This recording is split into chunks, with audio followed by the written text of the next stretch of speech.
So to what extent should we be factoring in another Trump presidency? Well, it can't be discounted. I have my doubts as to whether or not Trump can put together an electoral majority in the states that matter, but he did it against Hillary Clinton. He's carrying a lot more baggage now. He has over 90 charges pending against him in different jurisdictions. And some of them are very serious, as people are aware, relating to the January 6 insurrection at the Capitol, the Mar-a-Lago documentations, alleged election interference in the state of Georgia, and so on and so forth. And there's an upcoming hearing where Trump has to face the court, where there are proceedings against him over defamation related to a sexual assault, an alleged sexual assault. So I suspect if we see these kinds of proceedings unfolding, and if there are convictions being recorded, Trump's numbers may be affected. To date, they haven't been. He's used the court cases as platforms. He's raised money. His numbers have increased amongst the Republican faithful.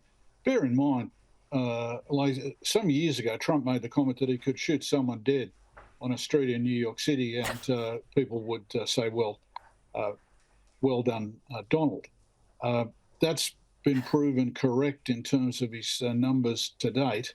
Whether it holds true to November is an entirely different question. And how will the campaign pan out for the other candidates?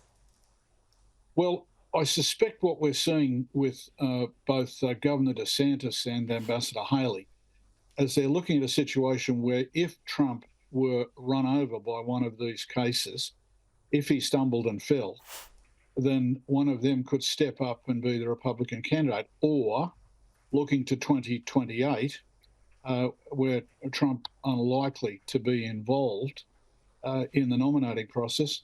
2028, there is a need for a new Republican candidate. So I think they're looking at the what-if situations. I don't think either campaign seriously believes they can overtake Donald Trump in the current round of Republican primaries. And what would a Trump win mean for Australia? It's rather disquieting, to be honest. Let me give you a very brief example. Not so long back, there was legislation introduced into the United States Senate, bipartisan legislation. Senator Tim Kaine, Democrat of Virginia, who was Hillary Clinton's running mate, of course, and Senator Marco Rubio, Republican of Florida. And this was designed to make certain that in the event of a future Trump administration withdrawing from NATO, a two-thirds vote of the United States Senate would be required. That gives you some idea of the fears in the US Congress and elsewhere as to what a second Trump administration would look like. So the alliance would really come into a focus with Australia, just as it would in a second Trump administration with the NATO powers, with Japan, Korea, and the like. I suspect it'd be very choppy water indeed.